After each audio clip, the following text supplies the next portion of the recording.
Alléluia. Est-ce qu'il y a des vivants dans ce lieu?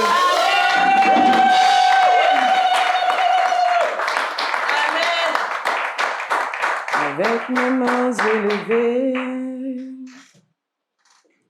et ma bouche pleine de louange, avec un cœur reconnaissant, je te bénis, Seigneur. Avec mes mains élevées, Avec mes mains élevées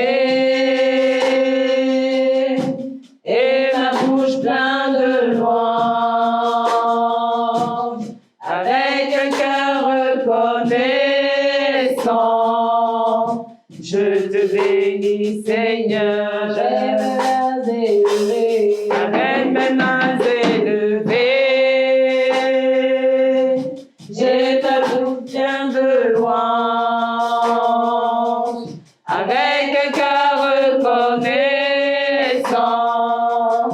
je te bénis, Seigneur. Je te bénis, Seigneur. Je te bénis, Seigneur. Bien-aimé, élève tes mains en signe d'adoration. Élève tes mains comme si tu voulais recevoir quelque chose de la part du Seigneur.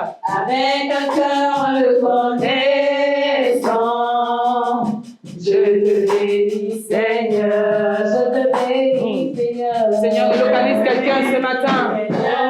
Localise quelqu'un dans cette salle, Saint-Esprit. Bénis la vie d'une personne, Père. Bénis-nous ce matin. Visite-nous encore, Seigneur. Je te bénis, Seigneur, je te bénis, Seigneur. Je te bénis, Seigneur. Je te bénis, Seigneur, avec un cœur reconnaissant, je te bénis, Seigneur. Béni sois-tu, Seigneur. Béni soit ton nom encore ce matin.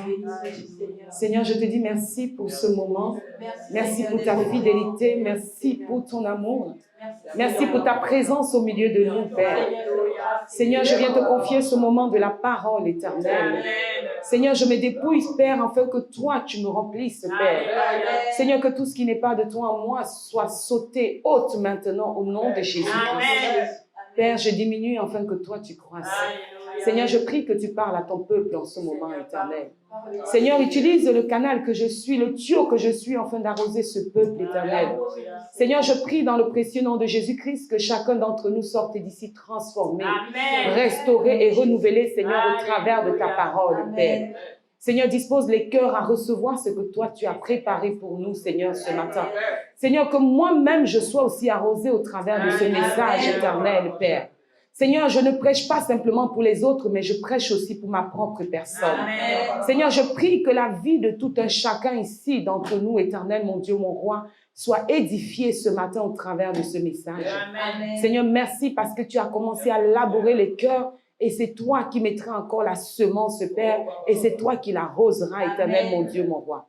Merci, Seigneur, pour ta fidélité. Merci, Seigneur, pour le nombre que nous sommes ce jour, éternel Dieu Tout-Puissant.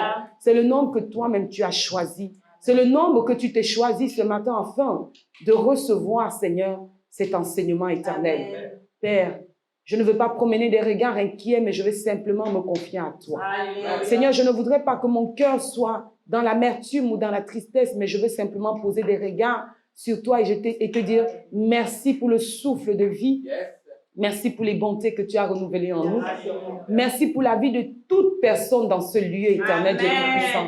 Seigneur, je prie, Père, que tu te souviennes d'eux. Je prie que tu les localises là où ils sont assis. Je prie que tu fasses ton œuvre, Seigneur. Père, tu les connais mieux que moi, Papa. Je prie, Saint-Esprit, que tu agisses, Seigneur, dans la vie de tout un chacun. Amen. Seigneur, là où il y avait la maladie, tu apportes la guérison. Amen. Là où il y avait l'inquiétude, tu apportes la paix. Amen. Là où il y avait la tristesse, tu apportes la joie. Amen. Seigneur, là où il y avait les lamentations, Seigneur, tu restaures, éternel. Amen. Parce que nous ne sommes pas Jérémie pour nous lamenter, éternel. Amen. Seigneur, nous sommes ce que nous sommes aujourd'hui, c'est grâce à toi. Amen. Seigneur, je suis celle que je suis aujourd'hui, c'est grâce à toi. Amen. Tu es ce que tu es aujourd'hui, c'est grâce à l'Éternel. Seigneur, comment ne pas te glorifier, comment ne pas te dire merci, Seigneur. Parce qu'il t'a plu, Père, de nous donner encore le souffle de vie aujourd'hui. Seigneur, durant cette nuit, nombreux sont morts dans leur sommeil, dans les hôpitaux, par les accidents, Seigneur, par les empoisonnements, Seigneur, par les meurtres éternels. Mais toi, tu nous as gardés. Ta main puissante nous a protégés. Tu n'as pas permis que l'ennemi puisse nous frapper. Alors nous te disons merci. Merci Seigneur pour tes bontés. Merci Seigneur pour la joie. Merci pour la paix. Merci Seigneur pour la restauration. Merci Seigneur pour la vie qui coule dans nos veines. Merci pour la portion de ton esprit que tu déposes en nous encore en ce jour. Et que toute la gloire te revienne au précieux nom de Jésus-Christ. Est-ce qu'un saint peut dire Amen et acclamer Dieu ce matin? Alléluia. Gloire à Jésus. Assieds-toi dans la présence de Dieu, bien-aimé dans le Seigneur. Je veux bénir Dieu pour les témoignages qui sont passés ici ce matin. Et je rends grâce à Dieu pour vos vies. Alléluia. Amen. Je veux simplement dire à quelqu'un, bien-aimé, nous avons besoin que Dieu agisse dans nos vies en temps plein.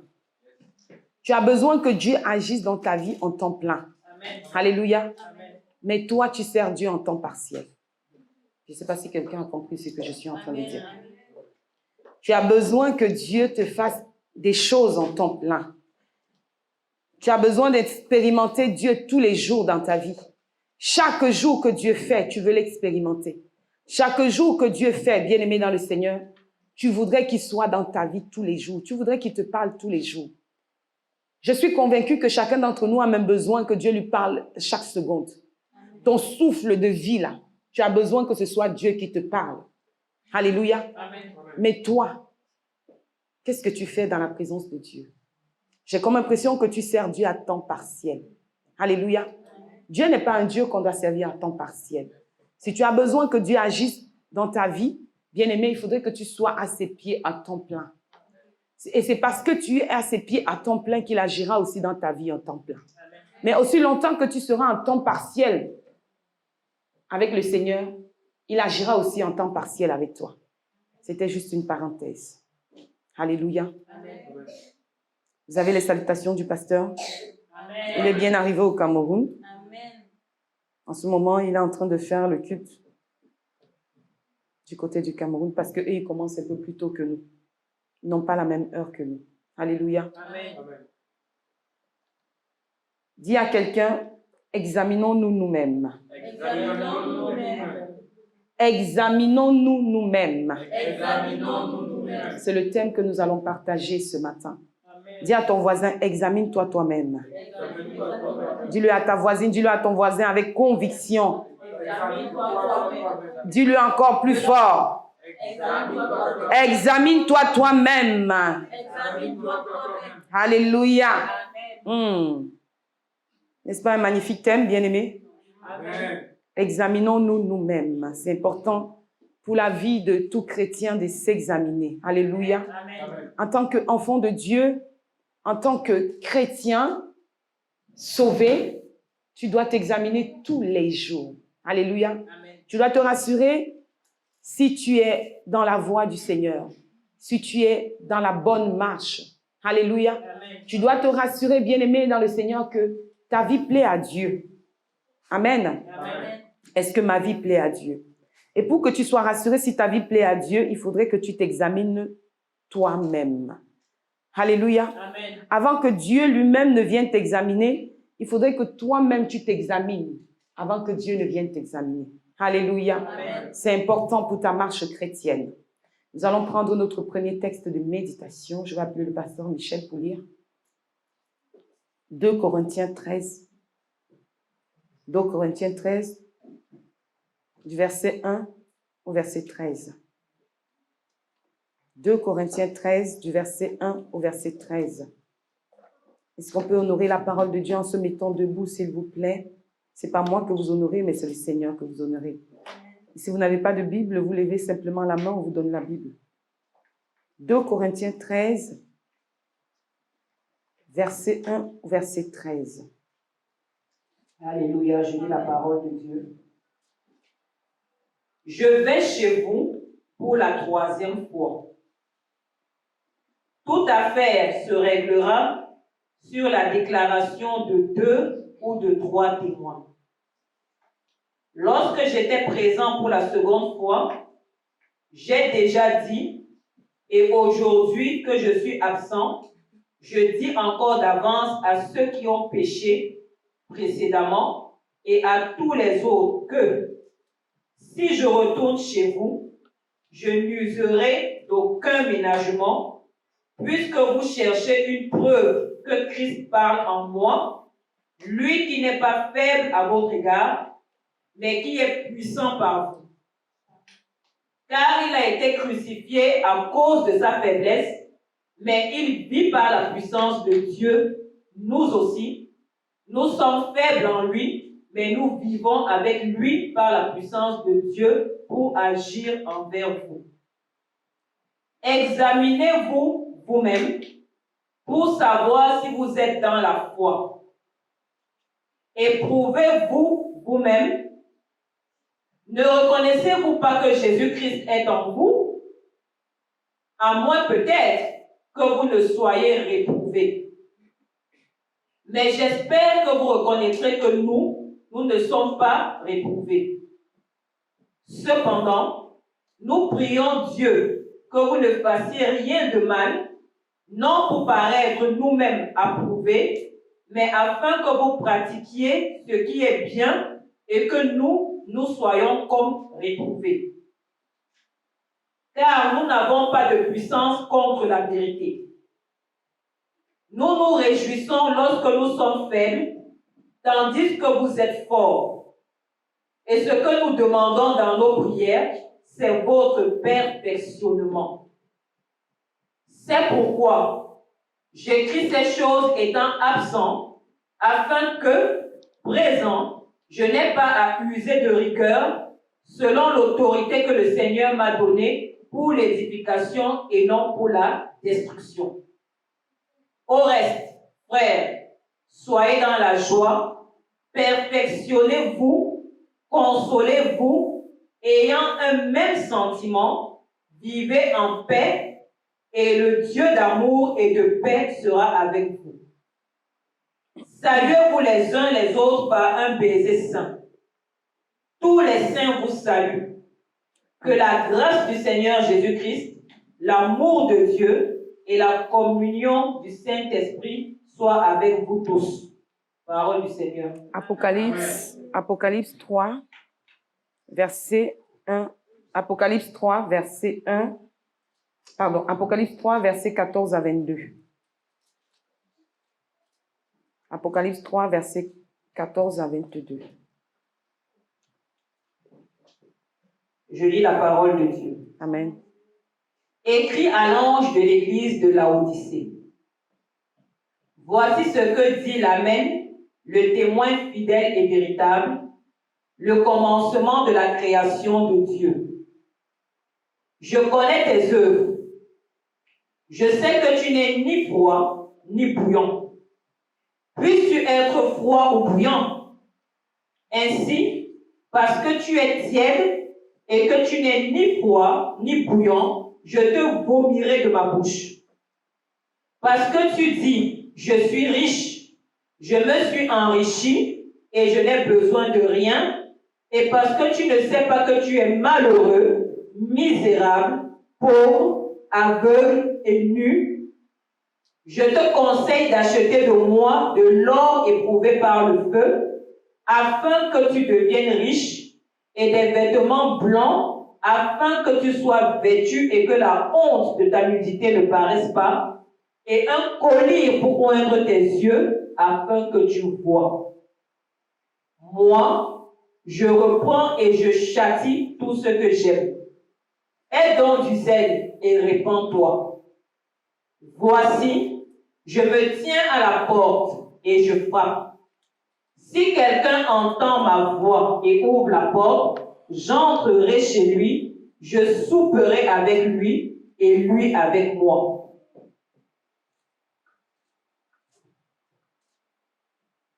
Celui qui vaincra, je le ferai asseoir avec moi sur mon trône, Comme moi, j'ai vaincu et je me suis assis avec mon Père sur son trône. Que celui qui a des oreilles entende ce que l'Esprit dit aux églises. Parole du Seigneur. Amen. Alléluia. Amen. Que quelqu'un répète après moi, la parole de Dieu, La parole de Dieu, c'est ma portion. c'est ma portion. La parole de Dieu, La parole de Dieu, c'est pour moi, c'est pour moi, afin qu'elle me fasse du bien, afin qu'elle me fasse du bien, afin qu'elle guérisse mon cœur, afin qu'elle guérisse mon cœur, afin qu'elle m'enseigne, afin qu'elle m'enseigne, afin qu'elle enlève tout ce qui n'est pas de Dieu en moi. afin qu'elle enlève tout ce qui n'est pas de Dieu en moi. La parole de Dieu La parole de Dieu vient m'édifier, vient m'édifier, elle vient restaurer elle vient restaurer toute semence que l'ennemi a pu mettre en moi. tout ce manque que l'ennemi a pu mettre en moi. Que cette parole enlève Que cette parole enlève au nom de Jésus. au nom de Jésus. Asseyez-vous. Seigneur, merci pour ta parole. Merci Seigneur pour ce moment. Merci pour ta fidélité au nom de Jésus-Christ. Alléluia. Alléluia. Nous avons lu 2 textes bibliques qui disent pratiquement la même chose. Amen. Amen. Le premier texte biblique que nous avons lu, c'est 2 Corinthiens 13. Alléluia. Amen. Du verset 1 au verset 13. Mais ce qui nous intéresse le plus dans 2 Corinthiens 13, c'est le verset 5, qui nous dit « Examinons-nous nous-mêmes ». Alléluia. Amen. Verset 5 dit « Examinez-vous vous-même pour savoir si vous êtes dans la foi. Éprouvez-vous vous-même. Ne connaissez-vous pas que Jésus-Christ est en vous, à moins peut-être que vous ne soyez repouvrus. » Alléluia. Amen. Bien-aimés dans le Seigneur, comme je le disais tantôt au début, chaque chrétien doit prendre le temps de s'examiner. Si tu dis que tu es chrétien, si tu dis que tu es enfant de Dieu, tu dois prendre le temps de t'examiner. Est-ce que ma foi a vacillé? Est-ce que ma foi, elle est stable? Est-ce que ma foi convient à Dieu? Est-ce qu'il y a des choses que je dois rectifier dans ma vie, dans mon parcours? Alléluia. Amen. C'est important de faire cette démarche-là vis-à-vis de soi-même. N'attends pas que ce soit le pasteur qui le fasse. N'attends pas que ce soit Dieu même qui le fasse. Alléluia. Amen. Mais prends les devants pour le faire. Est-ce que ma conduite glorifie Dieu? Est-ce que ma foi est-elle en ordre? Alléluia. Amen. Quand nous pouvons lire, quand nous lisons 1 Corinthiens 13, bien-aimés dans le Seigneur, nous savons que c'est Paul qui parle. C'est une lettre, c'est un courrier qu'il a envoyé à l'église. Et il donne des conseils à cette église-là. N'attendez pas que j'arrive, mais je vous envoie ce courrier afin que vous soyez conscients que vous devez vous examiner vous-même. Alléluia. Amen. Et aujourd'hui, le Dieu de la maison de prière pour tous les peuples parle aux enfants de MPP Ministry. Examine-toi toi-même. Est-ce que ta conduite vis-à-vis du Seigneur est digne? Alléluia. Amen. Est-ce que tu es digne fils de ce ministère? Est-ce qu'on peut t'appeler enfant de MPP Ministry? Alléluia. Amen. Comme je disais tantôt que il y a des chrétiens à temps partiel, mais ils voudraient que Dieu agisse à temps plein dans leur vie. Alléluia. Amen. Dieu n'est pas un Dieu de désordre. Dieu n'est pas un Dieu qui ment. Alléluia. Amen. Dieu est un Dieu d'ordre. Amen. Amen. Toi-même, si je te pose la question aujourd'hui, penses-tu que le Dieu que tu voudrais, qu'il agisse en temps plein dans ta vie, là, mérites-tu qu'il agisse en temps plein dans ta vie? Mérites-tu?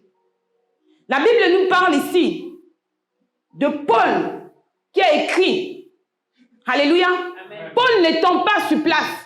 Paul n'étant pas dans cette église-là. Amen. Amen. Paul a écrit quand même au peuple. Paul dit au peuple, je ne suis pas là.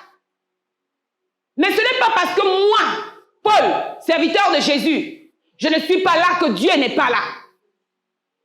Ce n'est pas parce que moi, Paul, je ne suis pas là que toi, tu ne dois pas accomplir ta mission envers l'église locale à laquelle tu appartiens. Alléluia. Ce n'est pas parce que moi, Paul, je ne suis pas là que tu dois faire n'importe quoi dans la maison du Seigneur. Examine ta foi. Ta foi est-elle digne? Ta foi a-t-elle vacillé ou pas? Ta foi est-elle normale ou pas? Alléluia. Je vais encourager un chrétien ce matin. Bien-aimé, le parcours de la vie d'un chrétien est parsemé d'embûches. Il y a des épreuves, il y a des difficultés, il y a le rejet, il y a les insultes, il y a les incompréhensions. Parfois même on te traitera de tous les noms. Alléluia. Amen. Mais je vais simplement te dire que, te rappeler une parole que Jésus a dit. Porte ta croix et suis-moi. Porte ta croix et suis-moi. En d'autres termes, Jésus était en train de te dire ceci, que si tu m'aimes et que tu as décidé de me suivre, quelles que soient les choses que tu vas rencontrer en chemin, continue de me suivre. Ne t'arrête pas en chemin. Qu'on t'insulte ou pas, suis-moi. Qu'on te critique ou pas, suis-moi. Qu'on te calomnie ou pas, suis-moi. Que tu sois même incomprise par les gens de ta propre maison, suis-moi. Que tu sois même incomprise par ton pasteur, suis seulement. Alléluia. Je faisais une vidéo dernièrement sur TikTok il y a, je crois, 2 ou 3 jours où je disais, j'encourageais les chrétiens. Le monde va tellement à la dérive, bien-aimé dans le Seigneur, que beaucoup se découragent en chemin. Amen. Beaucoup se découragent en chemin. Nombreux sont fatigués à cause des épreuves. Jésus disait, du moins, quand je dis Jésus, je veux parler du Père, disait, à la fin des derniers jours, à la fin des temps, je répandrai de mon esprit sur toute chair. Vos fils et vos filles prophétiseront. Mais je ne sais pas si on s'est déjà posé la question, pourquoi Dieu a dit, pourquoi Dieu attend la fin des temps pour répandre de son esprit sur toute chair? Pourquoi simplement à la fin des temps? Parce qu'à la fin des temps, les choses deviendront encore plus difficiles, plus dures. Parce que Satan connaît, Satan est conscient qu'il y a un temps. Il a une date. Il y a un temps pour lui. Un temps où il doit réagir. Un temps où il doit remplir les ténèbres. Satan est dans la concurrence avec Dieu. Satan a un certain nombre de personnes qu'il voudrait avoir. Alléluia. Et voilà pourquoi la Bible dit qu'à la fin des temps, il répandra de son esprit sur toute chair. Parce que Satan va répandre aussi de son esprit sur la chair. Dieu va aussi faire de même. Du moins, parce que Dieu va le faire, Satan va vouloir copier Dieu. Alléluia. Amen. Satan va utiliser les humains. Et pour cela, Dieu aura besoin aussi d'utiliser cette même race que lui, il a créée. Et je disais sur TikTok que les gens sont tellement découragés, bien-aimés dans le Seigneur, à cause des épreuves. Mais je vais dire à quelqu'un, je vais t'annoncer une très très bonne nouvelle, bien-aimé dans le Seigneur. La Bible dit que Jésus-Christ, après s'être sorti des eaux du baptême, une colombe descendue sur lui. La colombe était la représentation du Saint-Esprit. Et la Bible dit qu'une voix se fit entendre que celui-ci est mon fils bien-aimé. Alléluia. Mais après le baptême, après que Jésus soit rentré dans les eaux, bien-aimé, la Bible dit quoi? Qu'il a été conduit où? Au désert. Amen. Amen. Il a été conduit au désert. N'est-il pas le Fils de Dieu? N'est-il pas le Dieu lui-même? N'est-il pas le Sauveur? Mais comment ça se fait-il qu'il soit conduit au désert? Pourquoi Jésus a été conduit au désert? Et la Bible dit quelque chose de très précieux. Afin qu'il soit tenté. Alléluia. Amen. Aujourd'hui, quand on vient dans le Seigneur, on fuit les tentations. On fuit les épreuves. Tu as une petite épreuve, tu décides de partir de l'église. Tu as une petite tentation, tu dis que l'église est la même. Je ne partirai plus là-bas. Je pars. Les chrétiens aujourd'hui fuient les épreuves. Nous fuyons les épreuves. Nous fuyons le désert. Mais qui t'a dit que tu peux régner sans passer par l'épreuve? Qui t'a dit que tu peux aller au sommet sans passer par le désert? Qui t'a dit? Christ lui-même est passé par le désert à plus forte raison toi. J'entends souvent des gens dire que oh, j'ai envie de prêcher comme la prophétesse. Oh, j'ai envie que Dieu m'utilise. Oh, j'ai envie de... parler, de cracher le feu, comme la prophétesse. Oui, tu as envie, comme la prophétesse ou comme le pasteur, ou peut-être comme un homme de Dieu que tu admires. Mais j'ai aussi envie de te dire que prends aussi les épreuves de cet homme de Dieu, la porte. Passe par ces épreuves. Parce que pour qu'il arrive là où il est arrivé, bien-aimé dans le Seigneur, il est passé par des épreuves. Il est passé par des épreuves. Alléluia. Amen. Pour qu'il arrive là où il est arrivé, pour qu'il arrive au stade où il est aujourd'hui, bien-aimé, il vient de loin. Il a subi les insultes. Il a subi les critiques. Il a subi les rejets, les calomnies. Il a subi les abandons pour qu'il soit là où il est aujourd'hui. Personne ne se fabrique tout seul, bien-aimé. Personne ne se fabrique tout seul. Alléluia. Amen. Jésus-Christ est passé par le désert. Jésus-Christ a été tenté par Satan. Jésus-Christ a été insulté, critiqué. Mais cela ne l'a pas empêché de continuer à servir Dieu.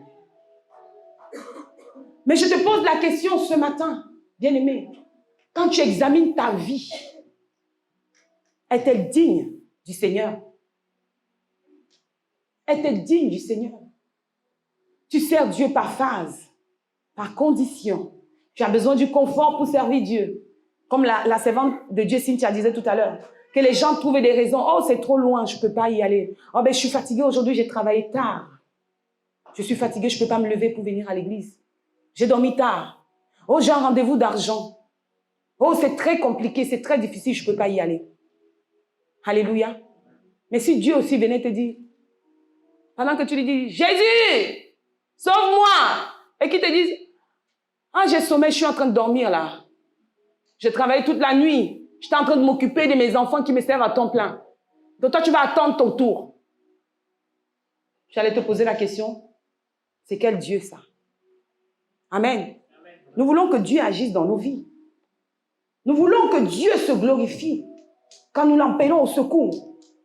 Jésus, je t'appelle au secours, viens. Et tu veux qu'il débarque tout de suite, bam, qu'il apparaisse. Mais toi, quand il a besoin de toi, es-tu là? Quand il a besoin de toi, où es-tu? Examinons-nous nous-mêmes. Examine-toi, bien-aimé dans le Seigneur. Jésus ne t'a jamais dit que le parcours avec lui va être chose facile. Il ne t'a jamais dit cela. Il ne t'a jamais dit que quand tu marcheras avec moi, ça sera une chose facile. Mais il t'a dit, porte ta croix et suis-moi. Il ne t'a pas dit que viens si tu veux. Il t'a dit, il dit, en d'autres termes, il dit, si tu veux me suivre, porte ta croix. C'est pour dire qu'il ne t'oblige pas à le suivre. Il ne t'oblige pas en aucun cas de le suivre. Mais il te donne le choix. Si tu décides de me suivre, Pasteur Michel, porte ta croix. Sachant que cette croix-là, c'est une croix où toi-même tu vas être crucifié. C'est une croix où on va te crucifier, bien-aimé dans le Seigneur. Tu seras crucifié. Mais accepte la crucifixion. Accepte de passer par là. Accepte de la porter dans le nom de Jésus. Jésus a porté sa croix, hein? Ce n'est pas ta croix que Jésus a portée, mais c'est sa croix que Jésus a portée. Parce qu'il a fait le choix de venir te sauver. Ça veut dire que c'est sa croix qu'il a portée. Il n'était pas obligé de venir te sauver. Mais il fait le choix de descendre de son royaume pour venir te sauver. Ça veut dire qu'il porte la croix de tes péchés. Parce qu'il a choisi de le faire. Mais est-ce que toi, tu choisis de porter ta croix pour suivre ce Jésus-là? Parce que tu vas arriver à l'église. Le pasteur va mal te parler, je ne viens plus. La prophétesse va mal te parler, je ne viens plus. La sœur va mal te regarder. À l'église, là, on regarde mal les gens. À l'église, là, même quand j'arrive à l'accueil, on ne sourit même pas. On n'accueille pas bien les gens. Est-ce que tu as véritablement porté ta croix pour suivre Jésus? C'est la question que je vais te poser. Est-ce que ta croix, là, tu la portes véritablement? Tu viens à l'église selon tes sautes d'humeur. Aujourd'hui, on me voit. Demain, on ne me voit pas. Oh, je suis malade. Oh, maman, autant je suis malade. Vraiment, j'ai mal à l'estomac. Maman, autant, c'est vraiment... Les enfants m'ont dérangé aujourd'hui. Quand je voulais sortir, bam! L'enfant est tombé malade. Je ne peux plus sortir. Est-ce que tes raisons ne sont pas valables? Si, elles sont valables. Est-ce qu'elles ne sont pas justes? Si, elles sont justes. Mais en ce moment-là, est-ce que tu es en train de porter ta croix? Est-ce que tu es en train de suivre véritablement ce Jésus-là? Celui qui porte véritablement sa croix n'empêchera rien, ni personne. Celui qui porte véritablement sa croix, rien ni personne ne l'empêchera de suivre Jésus. Alléluia. Amen. Examinons-nous nous-mêmes. Peut-être je dirai des choses qui vont vous choquer ce matin. Peut-être je dirai des choses qui vont vous attrister ce matin. Peut-être que quelqu'un se sentira visé par mon message ce matin. Mais je ne fais que ce que Dieu me dit de faire. Je n'ai donné rendez-vous à personne ici ce matin. La seule personne avec qui j'avais rendez-vous ici, c'est le Saint-Esprit. Mais si les paroles qui sortiront de ma bouche ce matin te choquent, c'est parce que Dieu voudrait choquer ton cœur afin que tu prennes conscience. La Bible dit que c'est lui qui t'a aimé le premier. Ce n'est pas moi la prophétesse, ni le pasteur, ni ceux qui sont dans cette église. Mais c'est Dieu qui t'a aimé et qui t'a choisi. Alléluia. Amen. Mais j'ai envie de te dire que tu aurais aussi pu dire à Dieu que Seigneur, laisse-moi dans le monde où je suis, je n'ai pas envie de te suivre. Tu aurais pu lui dire, Seigneur, laisse-moi dans le monde où je suis, je n'ai pas envie de te suivre parce que je me sens tellement à l'aise dans le monde où je suis. Pourquoi vais-je te suivre? Mais si tu as choisi de suivre Jésus en portant ta croix, ça veut dire que qu'il pleuve ou qu'il neige, tu dois le suivre. Que ça te plaise ou pas, tu dois le suivre. Que tu sois comprise ou incomprise, tu dois le suivre. Alléluia. Amen. Examinons-nous nous-mêmes. Examine-toi, bien-aimé. Il y a des chrétiens qui sont tellement blessés dans l'âme. Il y a des gens qui sont tellement blessés au plus profond de leur cœur. Mais c'est des blessures qui n'ont pas traité par le passé. J'ai envie de te dire que, bien-aimé, suivre Jésus, c'est accepter d'être blessé encore. Amen. Et je pense que les blessures que tu reçois, bien-aimé dans le Seigneur, vont pouvoir guérir les anciennes blessures. Amen. Jésus a été blessé. Le nombre de coups de fouet qu'on a donné à Jésus, il a supporté ses blessures. Comme si ça ne suffisait pas, on l'a d'abord fouetté. On lui dit encore, porte ta croix. On lui dit encore, va sur la montagne, bien-aimé. Monte. J'imagine la montagne là. Ça veut dire qu'il y avait des hauteurs qu'il fallait que Jésus monte avec la croix. Et le fouet sur lui. Les douleurs du fouet. Et Jésus, crucifié, comme si ça ne suffisait pas, on lui met une couronne d'épines. Et dessus quoi? On le cloue encore. En fait, douleur sur douleur. Je ne sais pas si quelqu'un est en train de comprendre là où je vais arriver ce matin. Douleur sur douleur. Et ça ne suffit pas, on prend encore une lance, on le perce de le côté. Oh, mon Dieu. Quand je vois la scène, j'ai simplement envie de pleurer. Mais je te pose la question ce matin. Suis-tu véritablement ce Jésus-là pour savoir comment on doit te parler? Oh, moi, on ne me parle pas comme ça. Oh, moi, on ne me dit pas ceci. Oh, moi, on ne me regarde pas comme ça. Moi, on ne me fait pas ceci. Oh, j'ai trop... mon cœur a reçu trop de coups. Non, ça suffit. Je ne suis pas le punching ball de quelqu'un. La dernière fois, quand on est parti au Cameroun avec le pasteur, il y a un pasteur à l'église. À chaque fois, les enfants de l'église se plaignaient. Oh, maman, elle parle mal. Elle parle mal. Elle méprise les gens. Elle ridiculise les gens du haut de la chair. Elle dit aux gens que Dieu va te punir. Du haut de la chair, Dieu va te punir. J'ai dit, hein? Dieu va te punir. C'est quel langage ça? On m'a fait part de tout ce qu'elle faisait. Je suis restée tranquille. J'ai dit, quand je vais arriver, je vais parler avec elle. Quand je suis arrivée au Cameroun, j'ai pris une semaine pour observer son attitude. Déjà, je savais que c'était quelqu'une de très bouillante. Elle était très, très chaude. Elle avait un caractère vraiment impulsif. C'est ce qu'on dit, impulsif. Hein? Le français, là, est compliqué. Il faut me donner le dictionnaire. très impulsive. J'ai pris le temps d'observer. Dieu est bon. Dis à quelqu'un que Dieu est bon.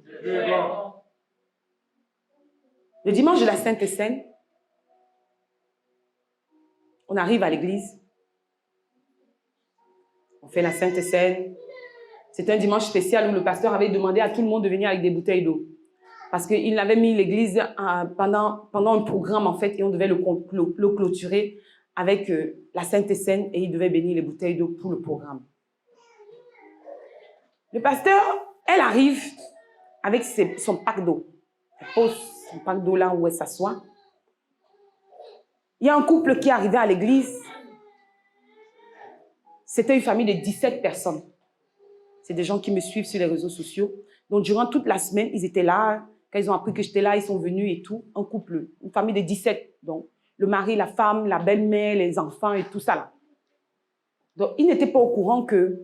Parce que la semaine, ils n'étaient pas au programme de la même semaine. Donc, ils arrivent dimanche.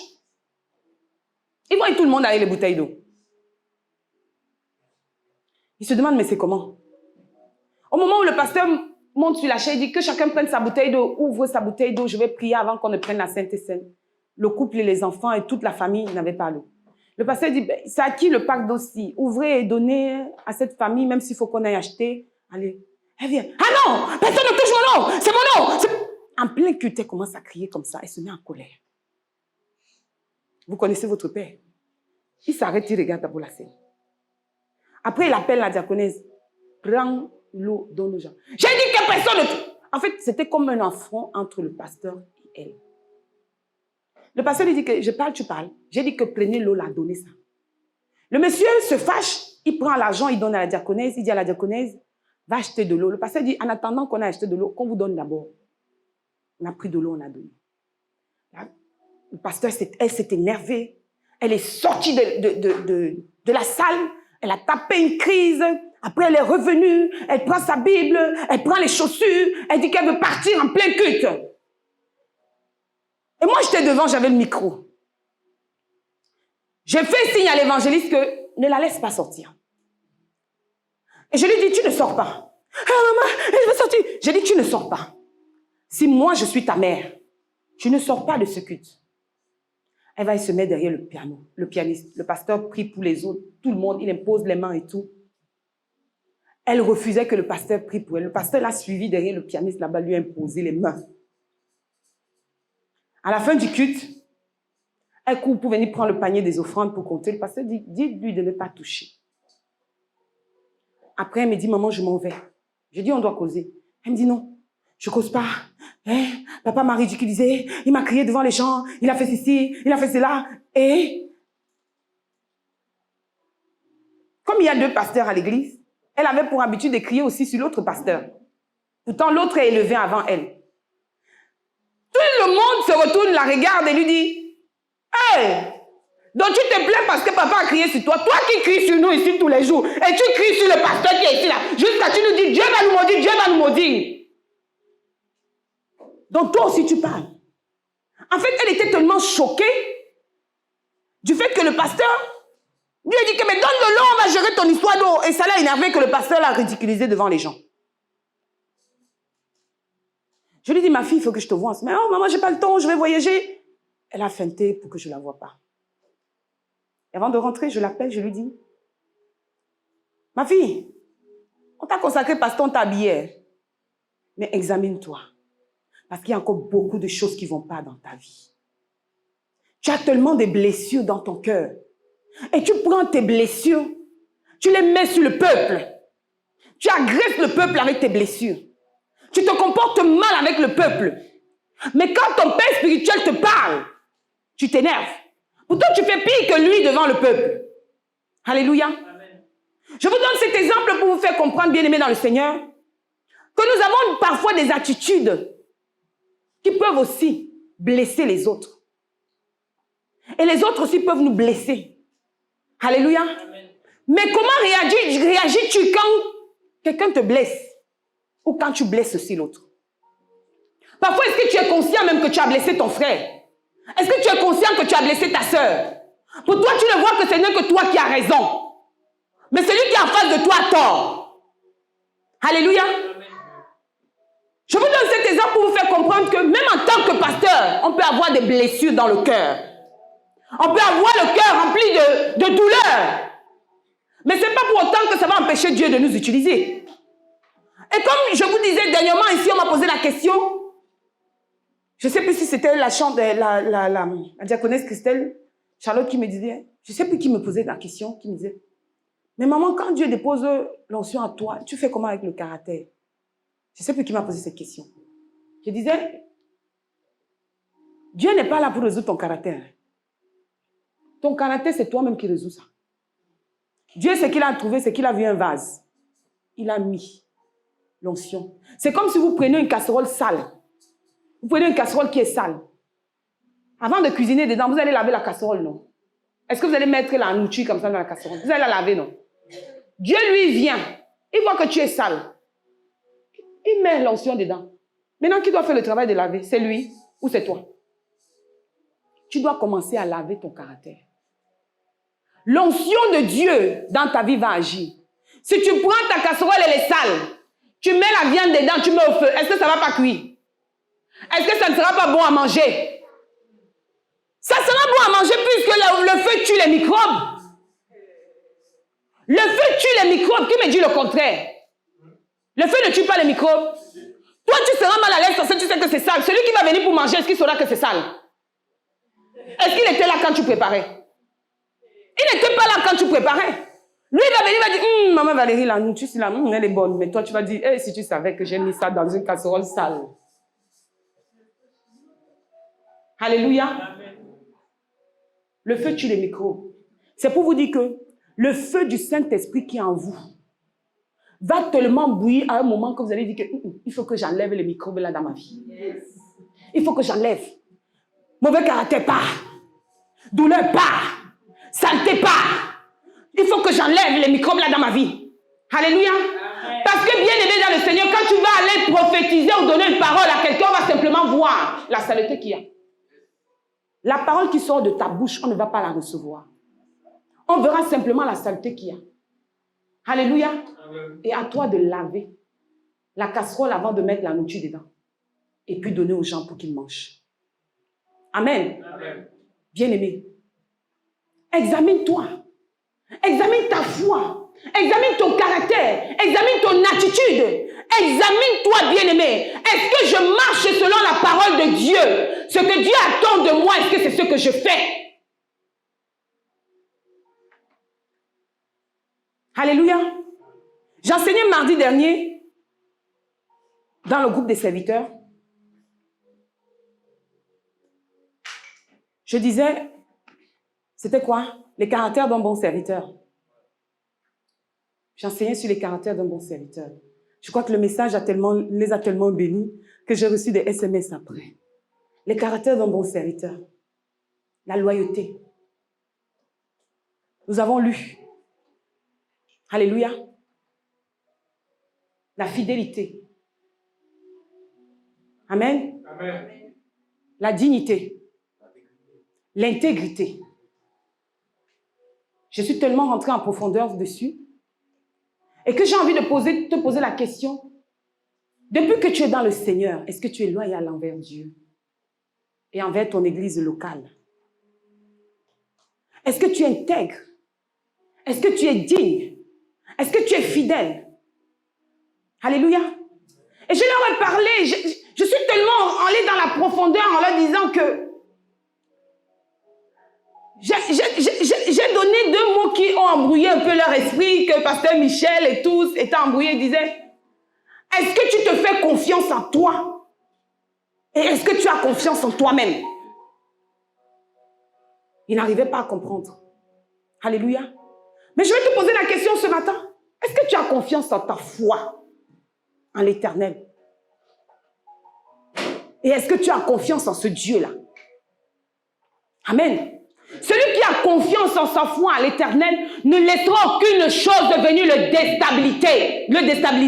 Amen. Tu ne laisseras rien venir te déstabiliser. Aucun problème, aucune situation, aucune parole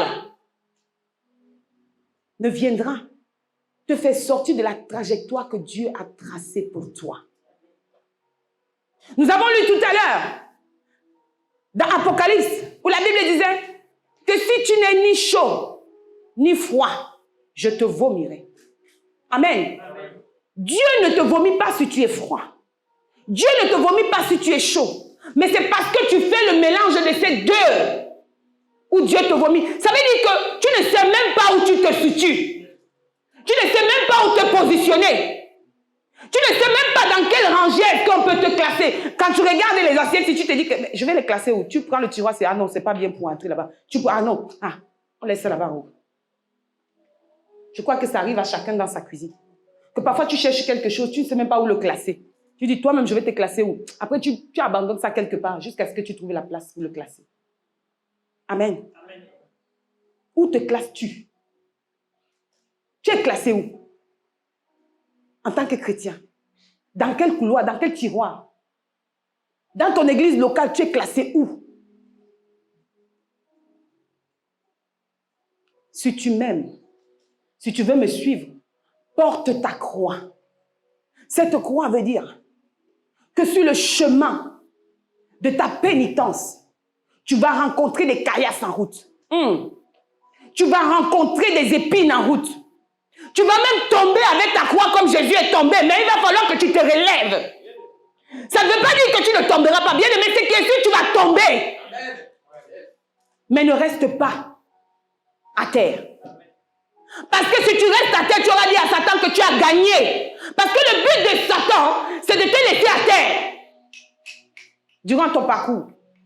Mais dis à Satan, Satan, non, Jésus est tombé. Il s'est relevé, il a continué le chemin. Et tu crois que moi, je vais tomber et puis rester? Satan, je comprends ton but. Le but, c'est de me faire sortir de cette trajectoire. Mais je ne sortirai pas de là.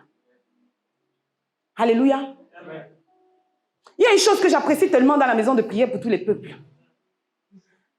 Tous les enfants qui arrivent ici. Pasteur, je te dis, ce n'est pas un homme qui m'a fait venir ici là. C'est Dieu qui m'a fait venir ici. Pasteur, je ne partirai jamais de cette maison. Je ne partirai pas parce que je suis attaché à toi. Je crois à ton ministère, Dieu comme fait. Combien de promesses nous avons reçues dans ce ministère? Des gens qui ont parlé comme ça. Et dernièrement, je disais au pasteur que, pasteur, je ne veux plus que quelqu'un vienne parler dans mes oreilles que, pasteur, je ne partirai pas de cette église parce que tous ceux qui ont parlé que je ne partirai pas, c'est eux qui sont partis. Pasteur, est-ce que c'est toi qui m'as évangélisé? J'ai vu Dieu me parler dans la nuit. Dieu m'a dit que c'est mon église. C'est ici que je dois servir. Mais au moment où tu dois partir, tu oublies que c'est Dieu qui t'avait parlé. Le pasteur, lui, n'était pas là. C'est toi-même qui es venu rendre témoignage ici que Dieu t'a dit que c'est ton église. Parce que le pasteur t'a mal parlé. Ça t'a énervé. Parce que le pasteur t'a dit un truc, ça t'a frustré. Parce que la sœur t'a mal regardé, ça t'a énervé. Parce que la prophétesse ne t'a pas appelé pour te dire maman Valérie, tu vas bien ma fille, ça va? Ça t'a énervé. Tu décides de partir. C'est que tu n'as pas encore porté ta croix, bien-aimé. Parce que même si tu vas dans une autre église, on va aussi mal te parler, tu vas encore partir. Tu partiras d'église en église. Il n'y a pas une église où on te parlera comme tu veux. Les mêmes gens à qui Jésus a guéri là, les mêmes personnes que Jésus a guéri, ce sont les mêmes personnes qui ont dit crucifiez-le. Crucifiez-le, crucifiez-le. Bien aimé, il n'y avait pas d'autres personnes que ceux que Jésus avait guéris. Ce sont les mêmes qui ont dit crucifiez-le. Alléluia. Amen. Donc moi, je ne suis pas surprise quand ce genre de choses arrive. Si c'est arrivé à Jésus, pourquoi moi je serai en reste? Pourquoi je serai en dehors de ce qui est arrivé à Jésus? Non. Mais plutôt ça doit raffermir ma foi, ma fidélité envers Dieu et envers celui que Dieu a placé au-devant de moi. Vous devez comprendre une chose, bien-aimés dans le Seigneur. Comme je disais tantôt que Satan sait que l'heure est grave. Satan sait que nous sommes à la fin des temps. Et la seule façon pour lui, bien-aimé, de gagner, c'est de voler les brebis du Seigneur. Satan ne va pas aller dehors parce que les gens du dehors, il les a déjà acquis. Satan n'ira pas dehors parce que ceux qui sont dehors, les gens du dehors, Il les a déjà acquis. Est-ce que quelqu'un qui vit dans le monde va s'inquiéter de sa vie de sanctification ou de son salut demain? Non. Parce que Satan a déjà acquis les gens qui sont dehors. Les gens qui sont dehors lui appartiennent. Mais Satan viendra dans le poulailler de Dieu, dans la maison de Dieu, et c'est là où il va voler les âmes. Dans ta terre de bénédiction, c'est là où il va te dire sors. Là où Dieu t'a conduit, c'est là où il va te dire sors. Parce que la plupart du temps, quand tu viens dans la maison de l'Éternel, ce n'est pas quelqu'un qui te dit de venir. Bien aimé, combien de fois nous allons évangéliser? Est-ce que c'est toutes les personnes qu'on évangélise qui viennent ici? Peut-être qu'ils vont persévérer ailleurs. Gloire à Dieu. C'est le but de l'évangélisation. On n'évangélise pas forcément parce qu'on veut que les gens qu'on évangélise viennent ici, mais on évangélise afin qu'ils puissent connaître le véritable Dieu. Alléluia. On évangélise parce que Dieu t'a utilisé comme canal pour évangéliser ces personnes afin qu'ils puissent avoir la vérité. Mais toi que Dieu a amené ici, peut-être c'est quelqu'un d'autre qui t'a évangélisé et Dieu t'a amené ici. Peut-être c'est moi-même qui t'ai évangélisé, Dieu t'a amené ici. Je ne t'ai pas forcé à venir dans ce lieu, mais c'est l'Esprit de Dieu qui t'a parlé afin que tu viennes ici. Et quand tu arrives ici, tu témoignes. Je suis enfant de cette maison, je suis fidèle. Tu prends même les engagements au sein du ministère. Mais il suffira que Satan vienne te secouer un peu là. Il vient te secouer un peu. Dès qu'il t'a secoué un peu, tu te retraites et tu décides de partir. Alléluia. Vous voulez que Satan ait péché où? Il n'ira pas pécher dehors. Il va venir pécher ici. Mais à toi maintenant de te rassurer. À toi de t'examiner. Est-ce que j'ai laissé une porte à Satan de rentrer dans mon cœur? Est-ce que ma foi est digne? Est-ce que ma marche avec le Seigneur glorifie Dieu? Alléluia. Amen.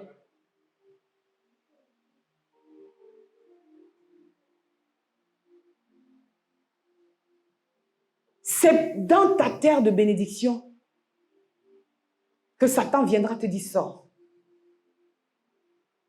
Satan viendra te dire sors. Satan viendra te dire pars. Satan viendra te dire vois, regarde le pasteur, regarde la prophétesse, regarde l'évangéliste, regarde le docteur, regarde comment ils font, regarde leur attitude, regarde ce qui sort de leur bouche. Mais ce que moi j'aime souvent, c'est quand le chrétien attend que le pasteur doit être super saint. Mon frère, non, le pasteur ne peut pas être super saint. Il n'est pas esprit, il est chair. C'est un esprit dans une chair. Il ne peut pas être super saint. Nous aspirons tous au salut. Alléluia. Amen. Si Jésus arrive tout de suite ici, là, maintenant, bien aimé, je m'assois aussi parce que je suis aussi la brebis du Seigneur. Nous tous, nous sommes les brebis. La seule différence qu'il y a entre vous et moi, c'est que Dieu a déposé une grâce pour que je puisse comprendre les écrits et que je puisse te parler. Mais je reste et demeure brebis du Seigneur. Ça veut dire que je peux aussi commettre des erreurs. Alléluia. Amen. Mais toi, en tant que brebis, tu dois te dire aussi que, donc le pasteur peut aussi commettre des erreurs. Ok, je vais prier pour lui. Amen. Alléluia. Amen. Tu dois te dire en tant que chrétien que là où toi tu es fort, comme la Bible dit, que le plus fort supporte le plus faible. Là où toi tu es fort et que ton pasteur, ta prophétesse, ils ne sont pas encore forts, bien aimé, prie. Amen. Amen. Prie. Amen. Si Dieu te permet aussi de voir ça, c'est pour que tu fasses aussi ce travail. C'est pour que tu pries. Alléluia. Amen. Examine-toi ce matin. J'attire ton attention pour que tu examines ta foi. Parfois, les choses peuvent sortir. On peut poser des actes qui vont te blesser. Oui, tu es un être humain. Amen. Amen. Tu es un être humain. Mais ne reste pas longtemps sur ces blessures-là. Ne reste pas longtemps assis sur ces blessures. Lève-toi et avance. Amen. Lève-toi et avance. Et dis à Dieu, Seigneur, mon cœur est blessé, mon âme est blessée, mais je veux avancer avec toi. Alléluia. Amen. Mais et aussi, la conscience de t'examiner que oui, si je suis blessé, l'acte que j'ai posé aussi, est-ce qu'elle est digne aussi si on m'a blessé? Parce que parfois, on peut te blesser à tort ou on peut te blesser à raison. Amen. Amen. Mais ton devoir, c'est d'examiner. Seigneur, est-ce que je marche dans la vérité dans ce ministère, dans cette église? Seigneur, est-ce que ma vie de prière te glorifie? Est-ce que je vis dans la sanctification? Est-ce que mon attitude vis-à-vis de toi est digne?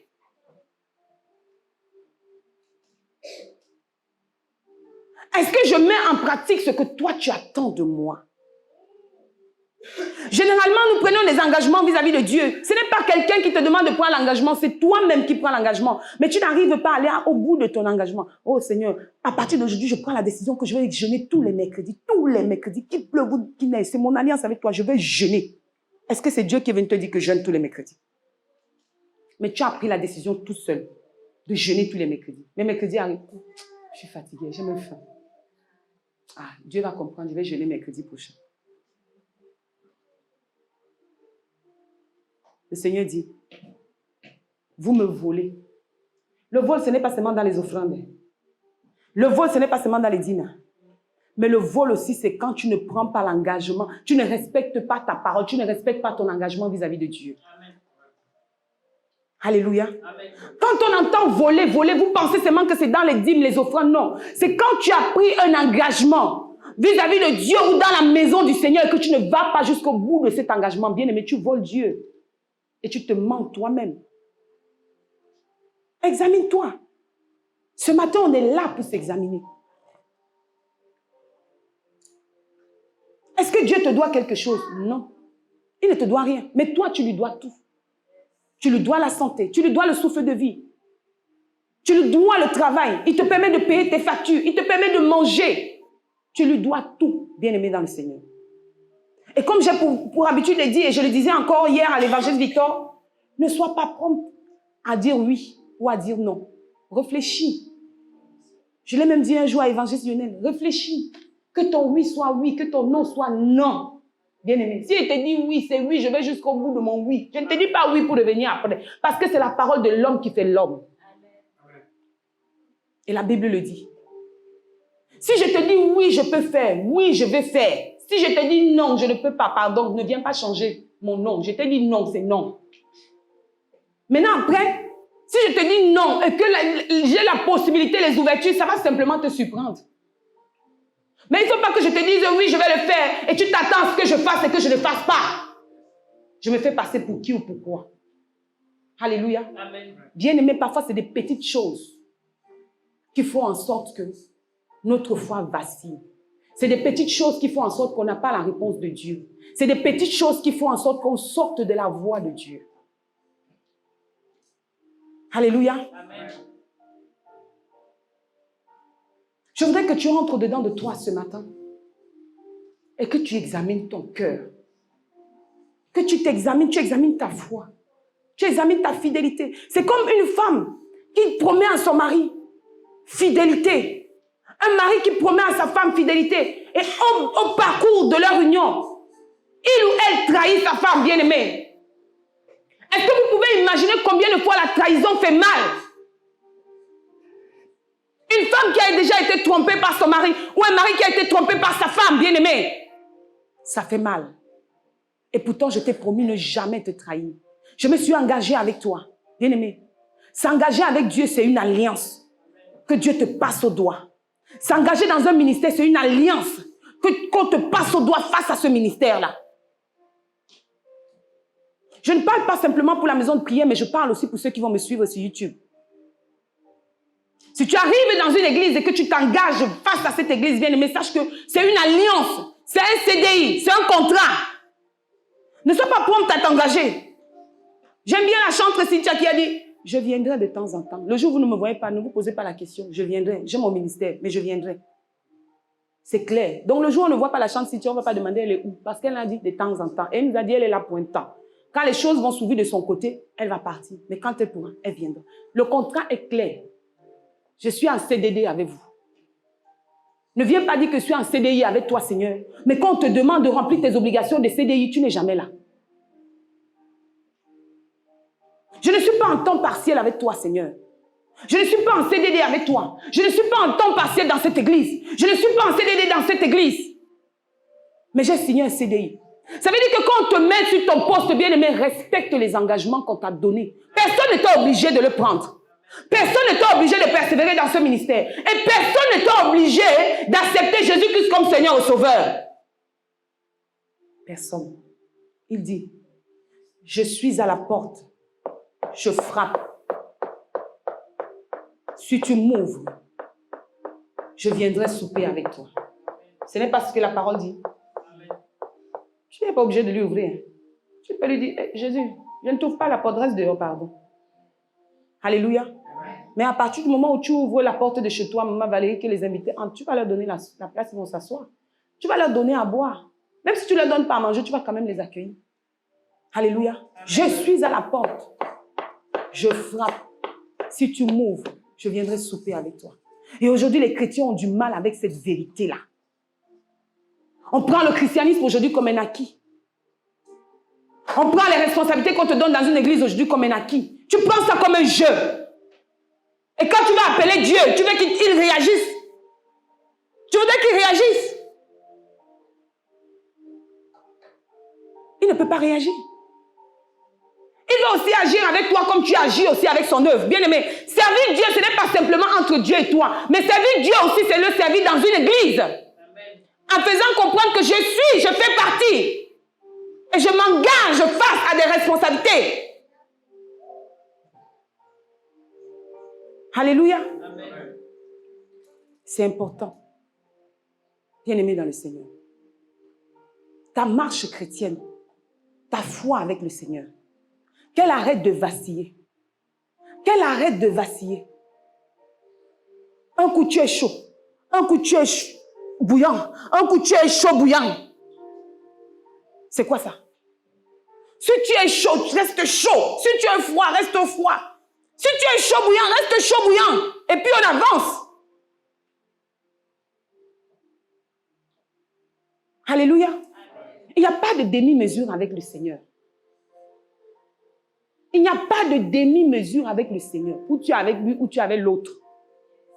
Et si tu es avec Dieu, sois avec lui à 100% dans tout et pour tout. Sinon, sois avec l'autre à 100%. Comme le pasteur dit que si tu sers Satan, sers-le bien. À 100%. Et même le record Guinness de son service. Mais si tu sers Dieu, sers-le aussi à 100%. Amen. Alléluia. Amen. Que Dieu nous bénisse. Amen. Par ce message. Amen. Est-ce que ça fait du bien à quelqu'un ce matin? Amen. Est-ce que ça a remis les pendules à l'heure? Amen. Le but de mon message ce matin, c'est venir remettre les pendules à l'heure. Pas simplement pour ceux qui sont dans la salle, mais pour ceux qui me suivront aussi. Que le chrétien arrête de s'amuser avec les choses de Dieu. Arrêtons de nous amuser avec l'œuvre de Dieu. Arrêtons de nous amuser avec la grâce que Dieu nous a donnée. Arrêtons de nous amuser avec la bénédiction que Dieu nous donne. Bien-aimé dans le Seigneur, tu ne peux pas imaginer, tu ne peux pas savoir combien c'est pénible pour Dieu. Quand tu lui fais des promesses, tu ne vas pas jusqu'au bout de ces promesses. Si c'est pénible pour lui, à plus forte raison, un être humain, un homme.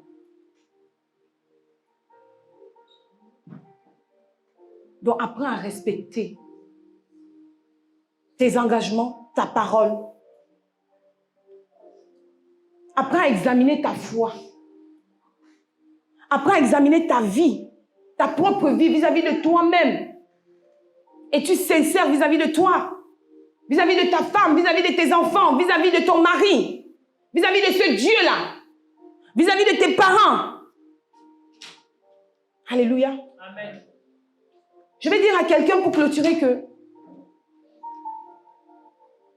durant ta marche chrétienne, bien-aimé, si tu n'es pas lapidé, injurié, critiqué, c'est que tu n'es pas un chrétien. C'est que tu n'es pas un chrétien.